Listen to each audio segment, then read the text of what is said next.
साहब, वो किराएदार 15 साल से नहीं निकल रहा। कहता है 12 साल हो गए, अब ये जमीन मेरी हो गई। दादा परदादा यहीं मरे खपे, पर आज पटवारी कहता है सबूत लाओ, वरना कल से खेत में पैर मत रखना। मेरी आंखों के सामने गुंडे मेरी जमीन घेर रहे हैं और पुलिस कहती है कोर्ट जाओ, ये हमारा काम नहीं है।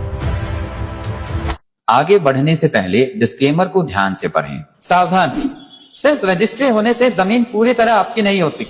आज मैं आपको वो दो कागज बताऊंगा जो अगर आपके पास नहीं है तो समझो आपकी करोड़ों की प्रॉपर्टी कानूनी विवादों के दलदल में फंस सकते हैं।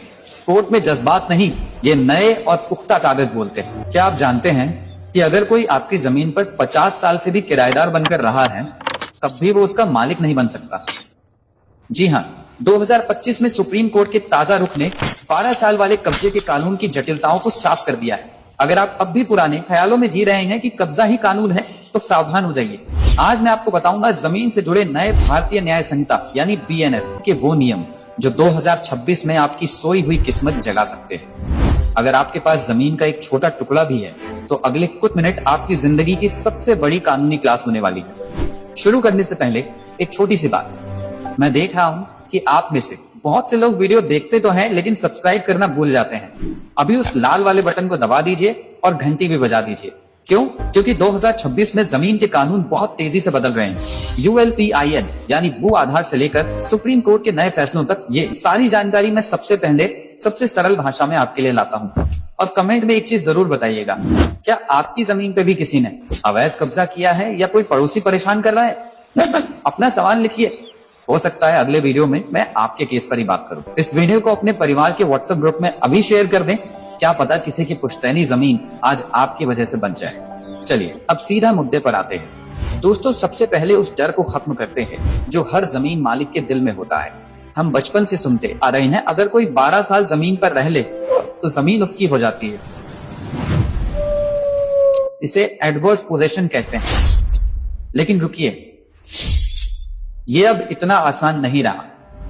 सुप्रीम कोर्ट के हालिया निर्देशों ने साफ कर दिया है कि किराएदार चाहे 5 साल रहें या 50 साल, वो कभी मालिक नहीं बन सकता। कोर्ट ने माना है कि किराएदार मालिक की मर्जी से वहां रहता है, इसलिए वो दुश्मनी वाला कब्जा यानी हॉस्टाइल पोसेशन नहीं माना जाएगा। तो अगर आपका कोई किराएदार आपको धमकी दे रहा है कि मैं खाली नहीं करूंगा, मुझे 12 साल हो गए, तो डरिए मत, उसे कानून की सही जानकारी दिखाइए। 2026 में अब ये मनमानी नहीं चलेगी। लेकिन यहाँ एक पेच है, अगर किसी ने आपकी जमीन पर जबरदस्ती गैर कानूनी कब्जा किया है और आप 12 साल तक चुपचाप बैठे रहे, आपने कोई पुलिस कंप्लेंट नहीं की, कोई कोर्ट केस नहीं किया, तब कानून आपके खिलाफ जा सकता है। याद रखिए, कानून सिर्फ जागने वालों की मदद करता है, सोने वालों की नहीं। अब सवाल है कि अगर आज अभी कोई आपकी जमीन पर बाउंड्री वॉल बनाने लगे या झोपड़ी डाल ले, तो आप क्या करेंगे? लाठी लेकर लड़ने मत जाइएगा। पहले हम पुलिस के पास जाते थे तो वो कहते ये सिविल मामला है, कोर्ट जाओ। लेकिन अब भारतीय न्याय संहिता BNS ने आपको नई ताकत दी है। BNS के नए प्रावधानों के ग्लैबिंग यानी जमीन हड़पने को अब गंभीर अपराध की श्रेणी में रखा गया है। अगर कोई संगठित तरीके से जमीन हड़पता है तो BNS की धारा 111 ऑर्गेनाइज्ड क्राइम के तहत कड़ी कार्रवाई हो सकती है। आपको क्या करना है? पहला, अपने मोबाइल से चुपचाप उनका वीडियो बना लीजिए, सबूत पक्का हो जाएगा।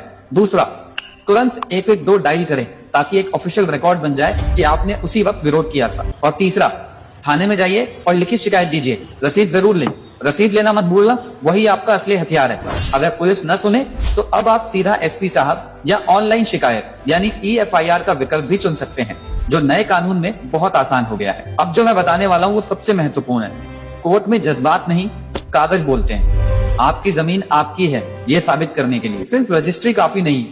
आज मैं आपको 2 ऐसे कागज बताता हूँ जो अगर आपके पास नहीं है तो मालिकाना हक साबित करना मुश्किल हो जाएगा।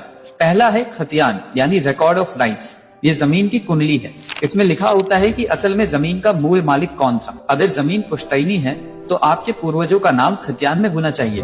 गलती यह है कि लोग खतियान की फोटोकॉपी घर में रखते हैं। कोर्ट अक्सर फोटोकॉपी को पर्याप्त नहीं मानता। आज ही अपनी तहसील या ब्लॉक ऑफिस जाइए और सर्टिफाइड कॉपी यानी सत्यापित प्रति निकलवाइए जिस पर सरकारी मुहर लगी हो।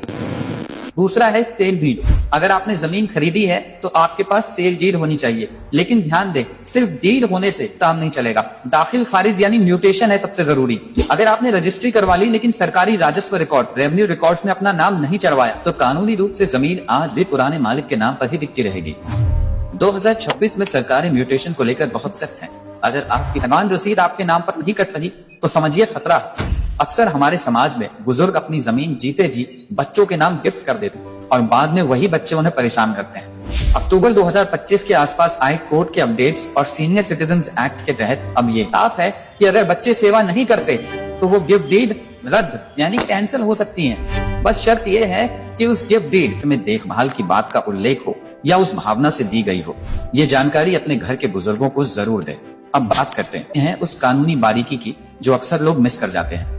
सुप्रीम कोर्ट का अंथुला सुधाकर केस आज 2026 में भी आपकी ढाल है। इसे आसान भाषा में समझिए। जब भी विवाद होता है दो रास्ते होते हैं, एक इंजंक्शन स्टे ऑर्डर। अगर कोई आपको जमीन से निकाल रहा है तो आप स्टे मांगते हैं, लेकिन अगर सामने वाले ने आपके टाइटल यानी मालिकाना हक पर ही सवाल उठा दिया है तो सिर्फ स्टे से काम नहीं चलेगा। आपको कोर्ट में डिक्लेरेशन सूट डालना होगा ताकि कोर्ट घोषित करें कि आप ही असली मालिक हैं। अपने सलाहकार से हमेशा पूछिए कि क्या डिक्लेरेशन ऑफ टाइटल की जरूरत है। जाते जाते एक बहुत आधुनिक बात, 2026 में अब जमीन की पहचान खसरा नंबर से आगे बढ़ चुकी है। क्या आपने अपनी जमीन का ULPIN यानी unique land parcel identification number check किया है? इसे जमीन का आधार कार्ड कहते हैं। ये 14 अंकों का नंबर है। सरकार अब ड्रोन सर्वे और सैटेलाइट से जमीन नाप रही है। अगर आपका ULPIN जनरेट हो गया है तो आपकी जमीन डिजिटल रूप से सुरक्षित हो चुकी है। आप घर बैठे भू नक्शा पोर्टल पर अपनी जमीन देख सकते हैं। तो दोस्तों आज हमने जाना कि कैसे सिर्फ रजिस्ट्री काफी नहीं है, म्यूटेशन और ULPIN आपकी असली सुरक्षा है। अब आपको एक काम करना है, अपनी जमीन की फाइल निकालिए और चेक कीजिए कि क्या आपके पास खतियान की सर्टिफाइड कॉपी और अपडेटेड म्यूटेशन है। अगर नहीं तो इसे जल्द पूरा कीजिए। कमेंट में जय हिंद जरूर लिखें। अगर आपको लगता है कि इस वीडियो से किसी की मदद हो सकती है तो इसे शेयर जरूर करें। मैं हूं आपका दोस्त, मिलूंगा अगले वीडियो में एक और महत्वपूर्ण जानकारी के साथ। तब तक सतर्क रहें, सुरक्षित रहें।